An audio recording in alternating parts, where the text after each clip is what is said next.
What's going on, YouTube? Today I bring you my way too early 2022 NFL Mock Draft 3.0. I've definitely dived a lot deeper into this draft class since our last mock draft. I just decided it'd be fun to do one. We'll do one more before the season starts, and then probably not another one till like halfway through the season. But yeah, for right now though, let's get into our third way too early mock draft. And starting off with the Texans here.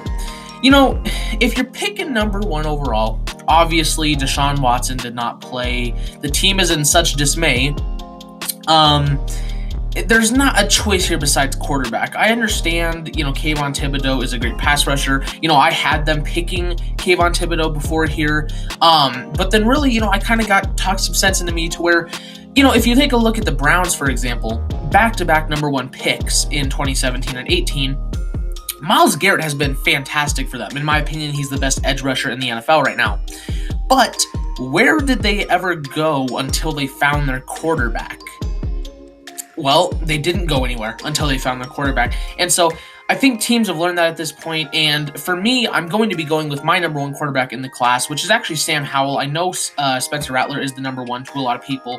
Sam Howell has always been my number one. I think he's done more impressive things longer, especially if he keeps up similar production and similar play this year without any of his weapons that he used to have. I think he's pretty much a lock for the number one pick unless someone else is just spectacular. Sam Howell has an incredible arm, fantastic accuracy, and is just a guy that can read the progressions. I mean, he's basically Baker Mayfield with a bit higher of a floor but a bit lower of a ceiling. So to me, that is the correct pick here for the rebuilding Texans. Then the Lions picking at number two, and it's kind of the same case here. I mean, if you're picking at number two, obviously Jared Goff was nothing to be looking towards the future to. Again, there is a great pass rusher here. There's a fantastic corner. There's a fantastic safety. There's a fantastic tackle, even though they really don't need a tackle. It's going to be Spencer Rattler. I mean, he's my number two quarterback in the class. I think he's a nice fit with the Lions. A dude that, has some nice escapability, but also a big arm. The big key thing with Spencer Rattler is staying consistent. If he stays consistent this year and Howell doesn't play that well, he's easily the number one quarterback in the class, again, unless someone else shows up. For right now, he is my number two, though, and I think, again, it's the same case. If you're picking this low, sure, I mean, Thibodeaux might be great. Maybe Thibodeaux is the best player of this class, but having a quarterback is the most important position in sports, and, the Lions at least weren't always god-awful with Matt Stafford. They were at times, but, they weren't always, so. Then the Jaguars picking at number three, and I mean, this pick is really easy to me. You've invested a lot in your secondary the last couple years. Evan Neal could make sense. I mean, they do need a tackle of his caliber. But to me, the pick here is easily Kayvon Thibodeaux, one of the most talented pass rushers we've seen of the last 10 years. I mean, he's up there with Chase Young and Nick Bosa, just in terms of talent coming out of college. Dude is just an athletic freak. He's got an amazing first step, and he's just all around an incredible pass rusher. Definitely looks to be the next big one here coming out of college. And, for the Jaguars, you picked up your quarterback with Trevor Lawrence, and now, you pick up who's probably going to be a defensive end for you, and you've got yourself a really solid defense there, especially if Thibodeaux plays great year one. So to me, it's pretty easy pick there for the Jaguars. Number four with the Jets. This is also another pretty easy pick. The Jets are a team that is young, set for the future, but there is one glaring hole on that roster, and that is the cornerback room. So sitting here at number four with one of the best cornerback prospects we've seen since like Jalen Ramsey and Patrick Peterson, you got to take him. I mean, Derek Stingley Jr. is a fantastic corner. I don't understand this stuff of like Kyrie Elam above him. He's not better than Derek Stingley. He's just not. I think he's good. In my opinion, there are three corners that could very well go in the top 10, and I'm not a fan of corners going in the top 10. Derek Stingley is that good. He could have that kind of instant impact, kind of like Jalen Ramsey did. So either way, you could make a case for like Kyle Hamilton since you'll be losing Marcus May, but to me, the pick pretty easily has to be Derek Stingley. Then at number five for the Bengals. This is a tougher pick than it may seem because, obviously the Bengals are fine passing up on generational passing prospects. So, why pick one now? You could pick up Kyle Hamilton, honestly, because getting a safety of Hamilton's caliber across from Jesse Bates would like easily make the best safety duo in the NFL. That would be an extremely terrifying safety duo. Beyond that, though, the other guy that I'm really looking at here is Kaiir Elam, who, again, is a very talented corner. I don't think he's as good as Stingley, but is a very talented corner. They lost William Jackson, so they could really use some help there. But at the end of the day, I was pissed off enough of them skipping on Sewell in the draft, and I can't let that happen again. So I'm going to have him take Evan Neal, just a freaking... There's no other way. He's a freak. He is athletically freaky. If you've not seen some of the stuff he can do athletically wise, like, you need to go look, because the dude is just insane. Not a ton of experience. I mean, he's played right tackle most of his career at Alabama, and he's moving over to left side now. So I'm excited to see how he plays. I think this has got to be the pick for the Bengals, who just, I expect Joe Burrow to have another bad year of trying to escape constantly. So this has got to be the pick here. Moving on to number 6 with the Eagles. The Eagles could take Kyle Hamilton. It's definitely a possibility, because they could use safety. Anthony Harris is only on a 1-year deal anyways, and even then, Kyle Hamilton's more of a strong safety in my opinion. Maybe you want to address pass rush. You invested pretty heavily, though. You've already got Brandon Graham, Derek Barnett, Ryan Kerrigan. It's actually a very good pass rushing room, so I don't really know if you need to upgrade that. Really where I'm looking here for the Eagles, you got to take quarterback into consideration for sure. If you're picking down here at number 6, obviously Jalen Hurts wasn't anything special. Maybe they decided to roll with him for the future, though. Maybe the rest of the team just sucked. We'll go with that assumption for right now. And in that assumption, really, I'm looking at Chris Olave or Kaiir Elam. Again, getting Elam would be great. He's a super talented corner, and pairing him with Darius Slay would be really great. But at the same time, they are not done investing in the receiving core. And if the point of this team moving forward is going to be building around Jalen Hurts, an important thing is going to be getting help on the offense. And I think Chris Olave is the number one receiver to me in this class. He's a really speedy guy, but also fantastic route runner. Is 6 maybe high for him? Yes, but I think investing into the receiving core should be a big deal for this Eagles team, because on paper their defense is still pretty good. You can definitely invest in like corner and stuff later on. This is a very deep corner class. With the receiver, you have an opportunity to get the top receiver here in the class, and like it or not, Devontae Smith is not going to solve all of your, if any, problems. I always looked at Devontae Smith as being a bit overhyped. He's going to face some injury issues in the NFL just because of his frame. That's just natural.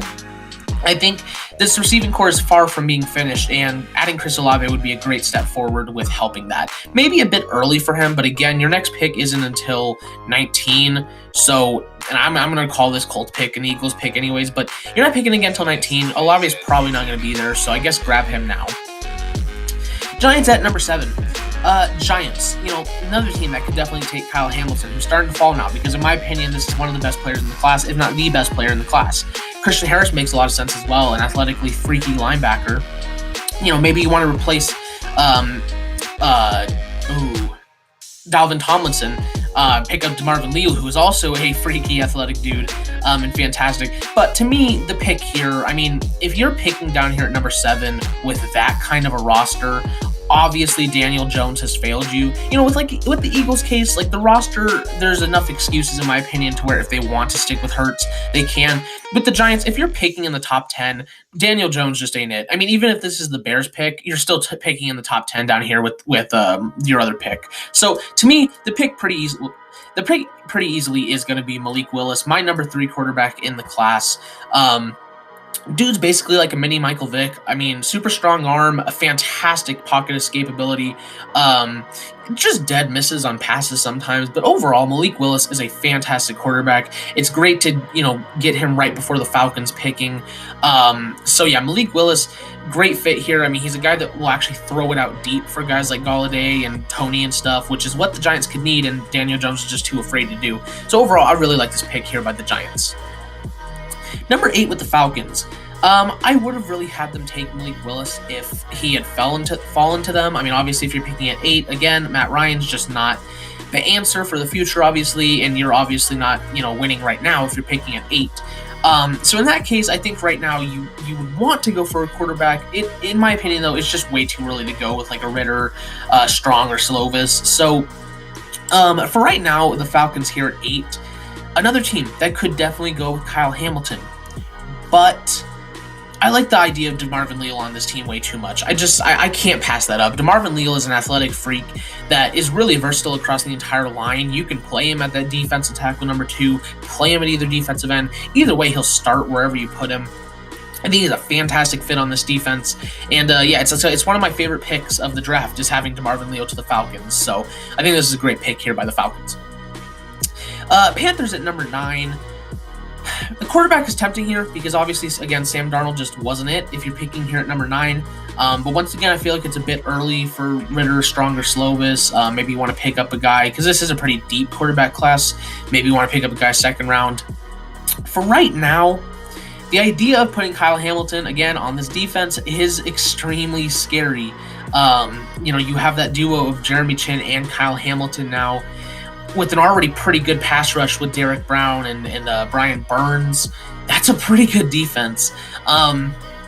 Christian Harris as well. They kind of need that true number 1 linebacker that they've not had since Luke Kuechly retired.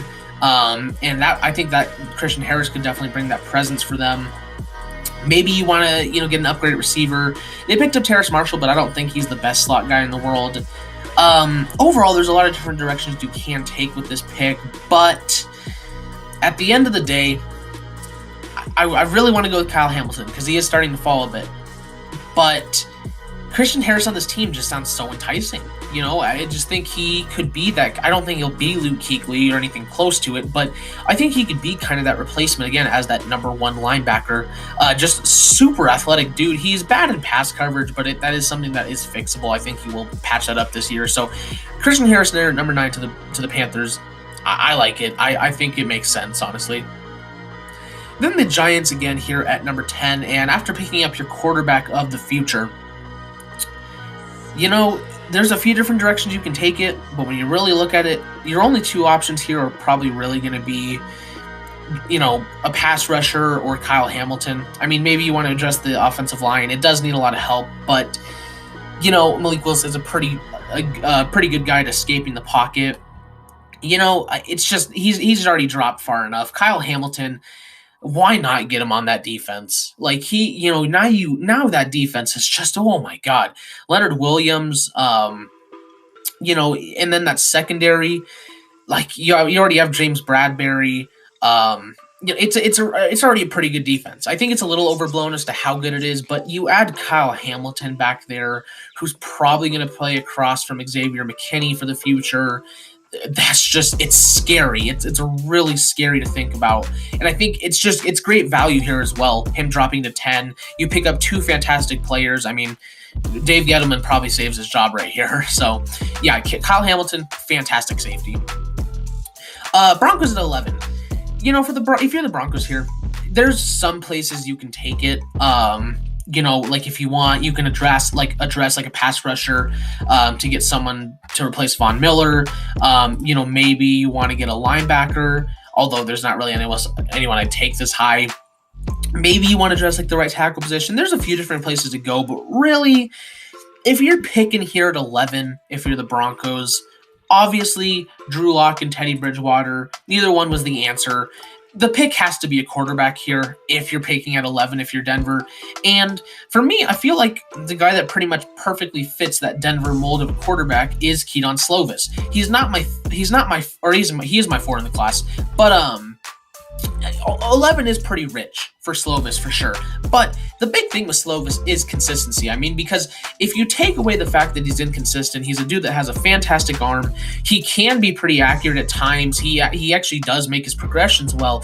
It's just he struggles to stay consistent with all of those traits. If he works on the consistency, I mean, the dude is a fantastic quarterback, and that is all Denver needs at this point is a quarterback. They are just a quarterback away. And if Drew Lock or Teddy Bridgewater sucked enough to where they're picking 11 with that roster that they have, the pick has to be a quarterback. And to me, Slovis just makes a lot of sense for the Broncos. Number 12 with the Raiders here. And, the Raiders, you could go a lot of different places here. Maybe you start to think about replacing Derek Carr, especially since I think he's going to have a bad year just with that offensive line. Which, speaking of, maybe you want to address the offensive line. I mean, there's a good amount of great pass protectors here. There's great guys to get there. If you want to address the corner room, I mean, Kaiir Elam is starting to fall. Like I said, I think both of these guys could be top 10 picks. And I mean, Ahmad Gardner is my number 2 corner in the class, but I don't think he really fits the Raiders. So maybe you want to go Kaiir Elam. Really for me here, I mean, the pick is between Kaiir Elam and probably Kenyon Green. And in this case, I'm going to go with Kaiir Elam. The Raiders could really use a corner like bad. I'm pretty sure Casey Hayward's only on a 1-year contract. That's arguably the worst cornerback room besides Casey Hayward in the league. Getting a guy like Kaiir Elam would be big time help for this Raiders defense, so I think it makes a lot of sense there. Cardinals. It's kind of the same case where they're a pretty stacked team, but they just have a few glaring needs, such as the Broncos. I mean, the Broncos, they have one glaring need. Cardinals, for me, their glaring need really is cornerback. And I mean, Ahmad Gardner, the sauce is good. He's really good. He's the best press man corner in college football. He's one of the best man corners in college football. The dude's incredible. Yeah, I mean, there's not much else to say to that. I think he's your number 1 cornerback of the future right there. He's a fantastic guy, and I think it makes a lot of sense for this Cardinals team who needs a cornerback pretty bad.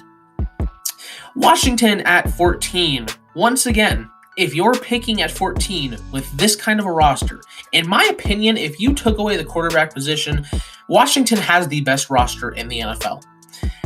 If you're picking at 14 with that roster, it's got to be a quarterback. It doesn't matter if it's a reach. It's got to be a quarterback. And in this case, that quarterback is going to be Desmond Ridder. He's my number 5 in the class, and I think he makes a lot of sense because he's a guy, unlike Slovis, who has a very high ceiling but also a pretty low floor. Ridder, on the other hand, has a very high ceiling but a very high floor but a kind of low ceiling. Why I like that for a team like Washington is because, again, they are just a quarterback away. All they really need is like a top 20 quarterback to really be competing for a Super Bowl. That defense is good enough to win you a Super Bowl. So in the case of the Broncos in Washington, I think it's just either way, if these are both reaches, which they are pretty big reaches. I wouldn't take Slovis till the end of the first and Ridder probably to the beginning of the second normally. But when you're a team like the Broncos in Washington that is literally just a quarterback away, it's got to be a quarterback for these picks. Number 15, the Vikings. It would be weird to see them picking this low. Honestly, I don't really know why they're projected to be so bad. I mean, the offense should be fantastic once again, and the defense, I mean, the pass rush might be a bit of a concern, but Danielle Hunter is fantastic, and the defense is really good. The more I think about it, the more I actually really like this Vikings team. I think they actually have a legit chance to dethrone the Packers even with Aaron Rodgers. Without Aaron Rodgers, I think the Vikings win that division. So it'd be weird to see them picking this low. If they are picking this low, either Kirk Cousins sucked or the defense was really bad again. In the case that there's no quarterbacks I'd really take here, plus we've already had 5 in the top 14 picks, which I don't expect to happen again, but it's just kind of how it worked out. I don't see another quarterback going. In this case, you're going to address the defense, and here's the thing. You have 3 really good pass rushers here. Drake Jackson, I think, is a fantastic fit in the defense. Karl Loftus has a super high ceiling. And Zach Harrison all around is just a fantastic prospect, but I don't think he's the best fit in the world. So who do you go with? A really good fit that is inconsistent, or a really good talent with a high ceiling, but sucked in his last year? Well, in this case, I'm going to take Jackson. I just think I value him more as the prospect over Karl Loftus, even though he has a higher ceiling. Drake Jackson, to me, it's about consistency with him, and you got to get someone across from Danielle Hunter. Obviously, the defense struggled big time if you're picking this low, so Drake Jackson makes a lot of sense to me here at 15. Number 16, the Chargers. This is another pick that I really like. There are some other guys to go for sure. I mean, they could add a receiver. They could continue to work on the offensive line. But for me, one of my favorite picks in the draft is actually Brenton Cox to the Chargers. I think he's an absolutely fantastic scheme fit for how Brandon Staley likes to run his defense. They could use that kind of outside linebacker across from Kenneth Murray, who I think will be playing one of the outside linebackers. Either way, I think this is a fantastic pick. Maybe a bit of a reach, but again, I like the fit so much. Number 17, the Patriots, they're taking a receiver. Like, I know there's other positions they could take. They're taking a receiver. And for me, my number 2 receiver in the class is Treylon Burks. The dude is a fantastic go up and get it receiver. Great, just physical dude. He could very well be my number 1 receiver by the end of the year if he plays fantastic. Again, just a physical, big dude, and I would love him on this Patriots offense. Give someone Mac Jones can just chuck it up to and expect to come down with it. Number 18, the Steelers. I would go quarterback. I just don't think there's another quarterback, first-round quarterback in this class. Desmond Ritter's even kind of pushing it for first-round quarterback. I don't see 6 going. Like, I know that that quarterback is going to be a big need. I think they pick it up probably in the 2nd or 3rd round, though, or something. I just don't see 6 quarterbacks going in the first. So in that case, you're going to be wanting to add on to the offensive line, and the best guy available at this point is definitely Kenyon Green. They list him as a guard. He's going to be playing tackle this year for Texas A&M. Fantastic, versatile guy. Really, really athletic as well. All around just a solid guy, and makes a lot of sense to add for the Steelers team, who just needs help across the board for the offensive line. So getting a versatile guy like Kenyon Green makes a lot of sense here for the Steelers. The other guy I would heavily consider is Jamari Salyer, also a very versatile, just great tackle. Where he's all the way down here at 140 for some reason. The reason I wouldn't take him is just because I think I value Green more as the prospect, but Jamari Salyer definitely in the conversation there. Number 19, the Eagles finally picking again, so they picked up their receiver up there, and down here at 19. You could address the offensive line for the future. I think Tyler Linderbaum is a fantastic prospect, so he would make a lot of sense to potentially get for the future for like Kels or Brandon Brooks. So that would make sense. At the same time, maybe you do want to address that corner room or that safety room now. And in this case, I think I am going to go with Linderbaum. He is one of my favorite prospects in the class. He's a crazy athletic center, and he's actually really raw for the position too. So the fact that he's played as well as he has is pretty incredible. I think he's a great guy to get in there as, your center guard of the future there for the Eagles. Or if Landon Dickerson doesn't work out, you can play him at left guard. Either way, you're getting a fantastic player there that'll most likely end up playing for you at some point, because Brooks has been dealing with injuries and Kels could regress any second now just because he's getting up there in age. So yeah, Tyler Linderbaum, maybe there's a few other players you take first, but I like the fit, and I don't see him dropping out of the top 20. The Saints at 20, also going to go receiver. Cornerback is also a big need, but I think there's much better receivers just on the board right now. And my number 3 receiver in the class is John Mechie. I think getting that kind of deep field guy, sort of deep field, it would be important to the Saints offense, who is probably still going to stick with Jameis Winston moving forward, unless, I don't know what they plan to do at that point if they aren't sticking with Winston. But, you have Michael Thomas, who is much more of that short to intermediate type guy. Get you a Mechie who can go deep downfield, pretty athletic dude. This is a guy that I'm definitely a lot more hyped up on than a lot of people. I know it's an unpopular opinion, but I think he could actually have the best season out of any of these 5 last Bama receivers. That's including against Devontae Smith's Heisman Trophy. I truly do think he could have the best season yet. So John Mechie here at 20 to the Saints, I think makes a lot of sense. I almost said Vikings. Cowboys picking at 21. Maybe you want to address the offensive line too. There are a few guys you could certainly take here, since that offensive line is always hurt. If you want to adjust the defense, I don't think there's any other defensive tackles you would take at this point. If you want to go edge, get someone across from DeMarcus Lawrence, makes a lot of sense. Corner, obviously, still a big need there with the Cowboys. For the Cowboys here, I'm a big believer in pass rush before secondary, and in that case, we're going to pick ourselves up. Where is he? Or did I skip over him? Where'd he go? Or is he up here? I cannot. Oh, here he is. Zion. So I know this is a guy that I definitely like a lot more than a lot of other people. But Zion is actually a fantastic edge rusher. He's a big bodied dude, but like could play that edge role as well as like a defensive tackle if he really wanted him to. I think he's a really nice fit in this Cowboys defense. And yeah, he's just a big, powerful guy. He's kind of like, reminds me a lot of Cameron Jordan off the Saints. So I really like him here as a pick to the Cowboys. 22, the Titans. You know, the Titans, to me, really have two big weaknesses on the roster. That's defensive tackle, which, again, I don't think there's another first-rounder in here, and wide receiver. You know, they picked up Josh Reynolds, but they've got Julio and A.J. Brown, obviously. Great duo there. Julio is starting to get up there in age. And even then, why not add some depth? And the number 4 guy in the class, one that I think is a fantastic fit on this team, is David Bell. You know, you've got Julio, who is obviously your elite, go up and get a guy. A.J. Brown, who's your fantastic route runner and stuff. David Bell can kind of be like that just short to intermediate pass catcher, possession guy that is really solid. I mean, he has a very, very low drop rate. He's consistent. He's going to get the job done for you. I think he's a great fit on this Titans offense. I also like Justin Ross, but I like David Bell a lot better. So David Bell here to the Titans at 22. Jets at 23, after picking up their cornerback of the future. Here, maybe you want to address the offensive line. I mean, I like the idea of Ikem Ekwonu on this team, but it's probably a bit early for him.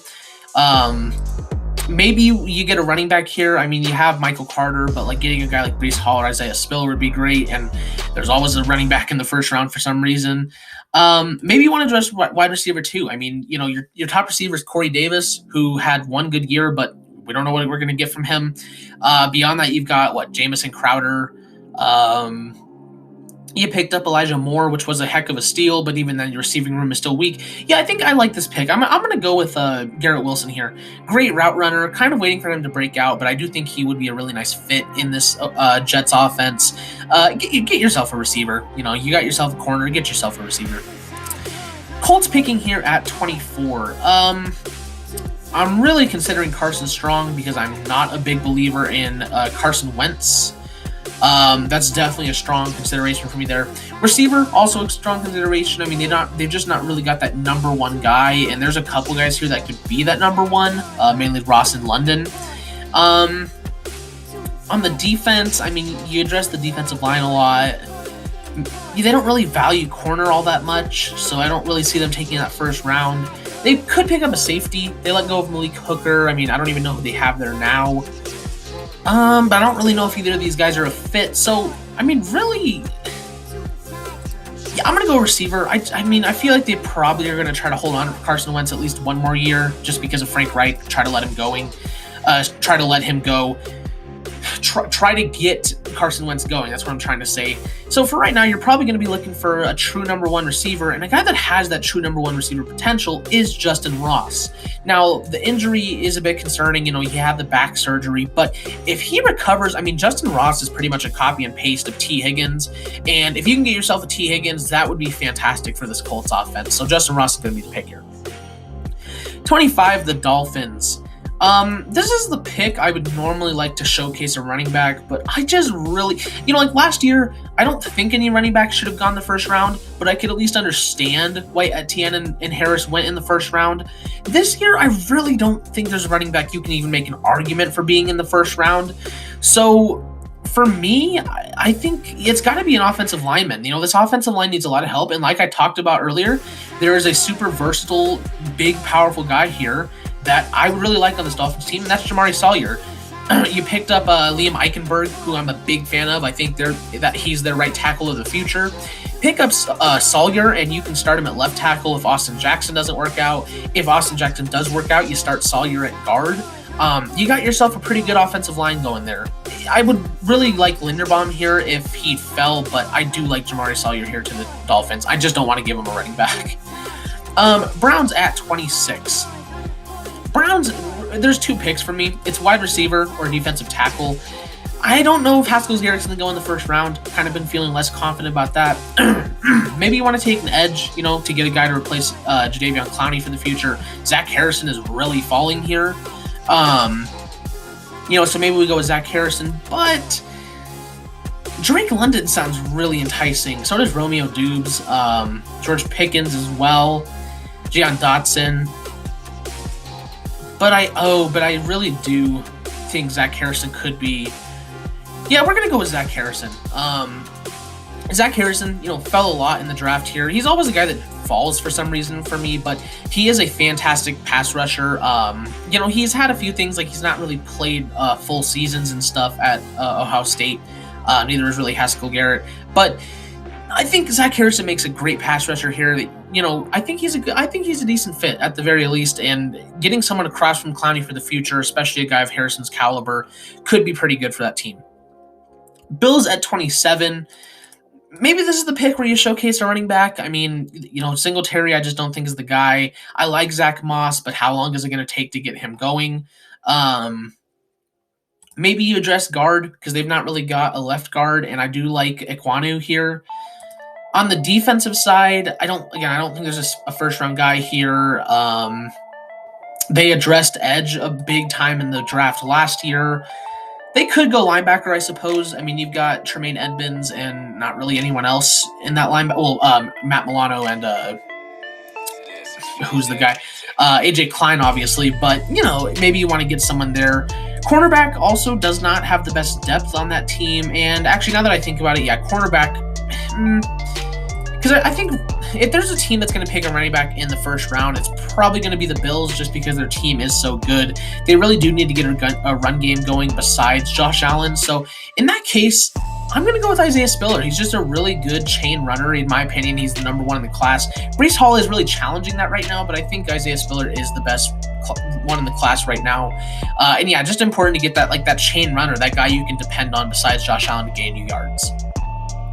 Lions picking from the Rams now, which reminds me, this was the Eagles pick, but screw it, we'll just make this the Colts pick. Lions pick, though, from the Rams. I mean, you picked up your quarterback of the future here with Spencer Rattler. You got him for some protection. Get him a receiver. I mean, I know there's a lot of receivers going here in the first round, but get him a receiver. He's got, Tyrell Williams, Amon-Ra St. Brown, Brashad Perryman. Get that man a receiver. Get himself a Drake London, a big physical threat that makes you miss after the catch. Can go up and get it, and he's got a lot of potential. I think part of it is how well Keaton Slovis plays this year, but he is a great, talented, big guy that can go up and get it, and I think it makes sense for the Lions here, who should get a receiver for the quarterback of the future. Then the Ravens picking at 29 here. For the Ravens, I mean, maybe you go receiver again, but they did just pick up Rashad Bateman. You're probably going to want to address edge again, to be honest, or safety. Just being that Campbell's getting older, Derek Wolfe is not the best guy in the world. Karl Loftus would make a lot of sense for this team, as would Aiden Hutchinson, but I don't know if he's he's not a first rounder right now. But safety is a pretty big need on this team, and regardless, they still do have a very good pass rush right now. So, I'm going to go with safety, and my number 2 safety in the class is Brandon Joseph. I think he's a really good fit on this Ravens defense. Again, it's just a big need for them, and he was really talented. He was big-time ball hawk last year for Northwestern, so he's a great guy to get on that Ravens defense. Get a playmaker, make that secondary really, really good. Packers at 30. Now that Aaron Rodgers is probably gone, because even if he plays next season, I don't expect him to play the season after that. What would be the funniest thing, in my opinion, and would be such a Packers thing to do, is to finally pick a receiver after Aaron Rodgers leaves. Otherwise, maybe you want to get yourself a defensive end, a linebacker, a cornerback, an actual good first-round cornerback, maybe. I'm going to go with... I don't really know if there's any first-round receivers left, so I am going to go with the defensive end here, because they've got, Dean Lowry and whoever else is there. Get someone across from Kenny Clark, and that is going to be George Karlaftis here. Sky is the limit for Karlaftis. We just need to see him return to kind of that rookie form there at Purdue, and he could be a lot higher than 30, but I think he makes a lot of sense for this Packers team. Buccaneers at 31. Maybe you want to get a tackle for the future, but they did pick up Robert Hainsey in the draft this year. On the defensive side of things, maybe you want to get a defensive end as well. Suz getting older, and I don't who's William Golston is whatever. Or maybe you want to get a safety across from Antoine Winfield, and Jordan Battle would be a really good guy to have across from Winfield. Maybe not the best fit in the world, but I think I like that idea the most. I think like upgrading that secondary, making it really good, getting a Jordan Battle to play across from Winfield makes a lot of sense. It makes a really scary young safety duo there with the Buccaneers. And then the Chiefs picking last at 32, and tackle is going to be a pretty easy pick for me here. Actually, now that thinking about it, I mean, pass rush is a big concern for these Chiefs right now. You're moving Chris Jones to defensive end, Jaron Reed and Derek Nutty at defensive tackle. Your other defensive end is going to be Alex Okafor for right now, who's just on a 1-year deal. I mean, picking up another defensive end could be a big deal. I really like the idea of Nick Bonito here. But at the same time, your right tackle is Mike Remmers right now, and when you could upgrade that with, say, someone like Abraham Lucas, where's he at? Thayer Munford. I'm looking for, I hope they have him on here. Do they have Jackson Kirkland? Is he a guard or something? They have him as a guard. Kirkland could also be definitely a big pick here for the Chiefs. He's a tackle as well. He's not a guard. But between the two, I think, I like the idea of Nick Bonito. I think we're not going to make the pick. Well, actually, I guess we will. I like Nick Bonito. I think he's makes a lot of sense for these Chiefs, who are going to need a pass rusher across from Frank Clark, especially if they don't move him back into defensive tackle. Just makes sense. They need pass rush help big time. So that is going to be my 2022 way too early mock draft 3.0. If you guys enjoyed the video, don't forget to leave a like, subscribe, and hit the notification bell so you never miss an upload. We're continuing our deep dive series tomorrow, and it's basically a deep dive series. So yeah, thank you guys so much for watching. I will see you guys in the next video. Bye bye.